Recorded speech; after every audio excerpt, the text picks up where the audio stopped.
இப்போ சித்தர்களோட வாழ்நாள் எவ்வளவு அப்படின்னு கணக்கு பண்ணணும் அப்படின்னா கண்டிப்பாக கொஞ்சம் கஷ்டம். ஏன்னா ஒவ்வொருத்தவங்களும் ஒவ்வொரு நிலையில பயணப்பட்டுக்கிட்டே இருக்காங்க, இன்னைக்கும் வாழ்ந்துகிட்டு இருக்காங்க அப்படின்னு சொல்லக்கூடிய ஒரு நம்பிக்கையில தான் அந்த ஸ்பிரிச்சுவல் ரீதியாக வந்து இருக்கு.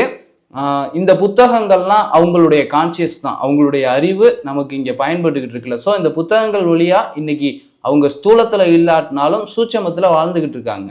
இப்போ இந்த வாழ்நாள் அப்படின்றத வந்து நீட்டிக்கக்கூடிய ஒரு வேலையை அவங்க செஞ்சுருக்காங்களா, அது எப்படி அப்படிங்கிறது தான் அந்த வரிகளில் வந்து அவங்க சொல்லியிருக்காங்க. இப்போ இந்த உடல் அப்படின்ற ஒன்று நம்மக்கிட்ட இருக்க வரைக்கும் தான் இந்த வாழ்க்கை, இந்த வாழ்நாள் அப்படின்றது ஈஸியாக நம்ம ஒரு அண்டர்ஸ்டாண்டிங் கொண்டு வரதுக்காக எடுத்துக்கிறது. இப்போ இந்த உடலை நாம் பகுத்து பார்க்கணும். இந்த உடலின் ஆரோக்கியம் அப்படின்றது எதை தொட்டு இருக்கு அப்படின்னா ரத்தோட்டம், வெப்போட்டம், காற்றோட்டம், உயிரோட்டம், காந்த ஓட்டம் அப்படின்ற 5 ஓட்டங்கள். இந்த 5 ஓட்டங்களும் உடல்ல இருக்கக்கூடிய பஞ்சபூத இணைப்புகளை தொட்டு தான் இருக்கு.